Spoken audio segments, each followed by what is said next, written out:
الحمدللہ رب العالمین والصلاة والسلام علی سید الانبیاء والمرسلین۔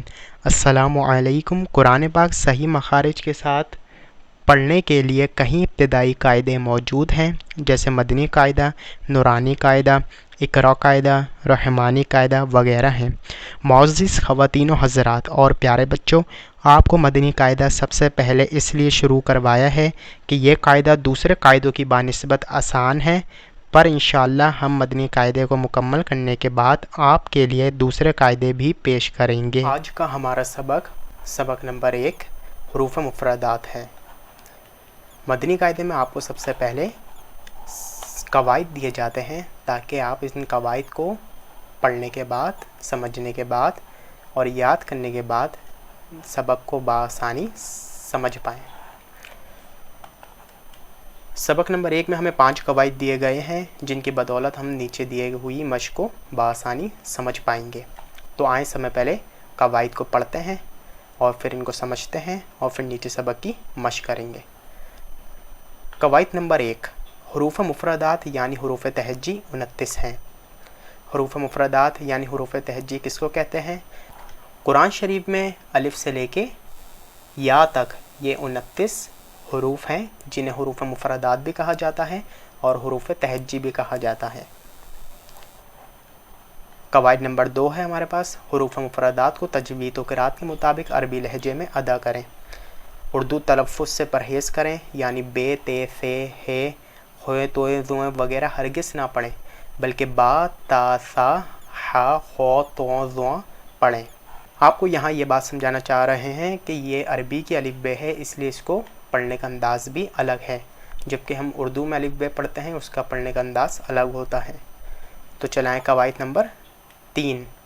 ان 29 حروف میں 7 حروف ایسے ہیں جو ہر حالت میں پر یعنی موٹے پڑھے جاتے ہیں، انہیں حروف مستعلیہ کہتے ہیں۔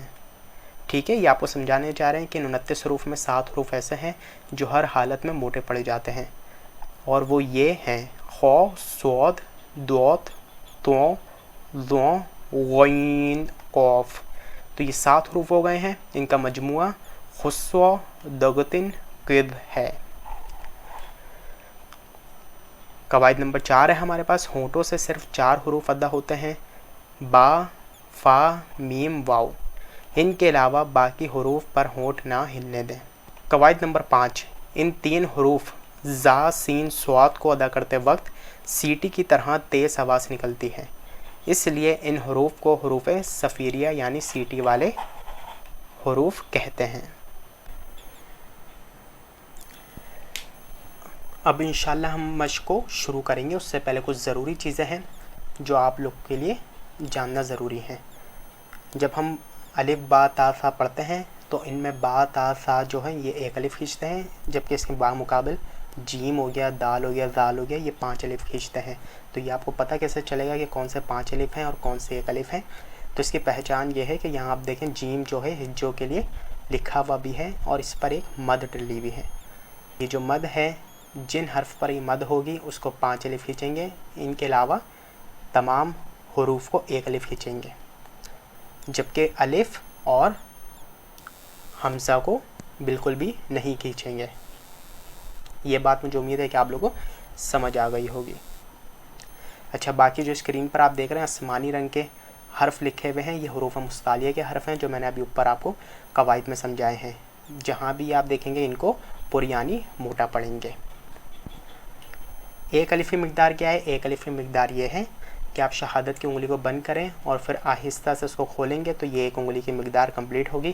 ایسی 5 انگلیوں کو بند کرنے کے بعد آہستہ آہستہ کھولتے جائیں گے تو یہ 5 انگلی کی مقدار کمپلیٹ ہو جائے گی۔ تو چلیں سبق کو شروع کرتے ہیں۔ اعوذ باللہ من الشیطان الرجیم، بسم اللہ الرحمن الرحیم۔ الف،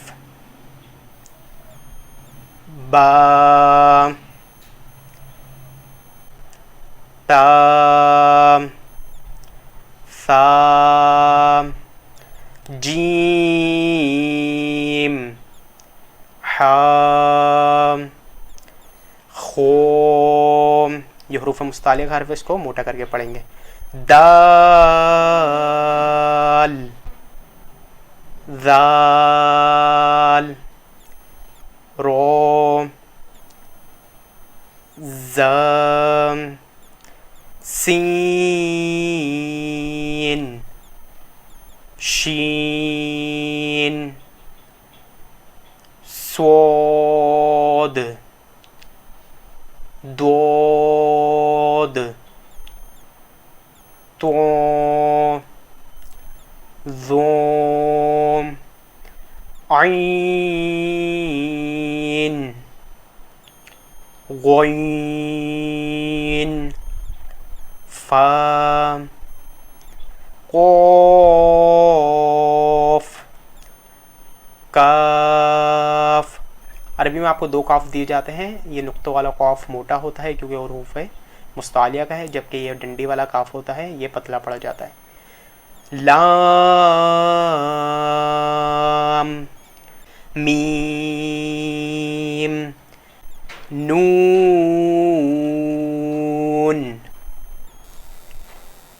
واو ہام حمزہ یا۔ اللہ کے کرم سے آج کا سبق ہم نے مکمل کر لیا ہے۔ سبق میں جو چیز آپ کو سمجھ نہیں آئی ہے وہ کمنٹ میں ہم سے ضرور پوچھ لیں۔ اگر آپ چینل پر نئے ہیں تو چینل کو ضرور سبسکرائب کر لیں تاکہ آپ کو بآسانی دوسرے اسباق مل جائیں۔ ہمیں اجازت دیں، ملتے ہیں دوسرے سبق کے ساتھ، جب تک کے لیے اللہ حافظ۔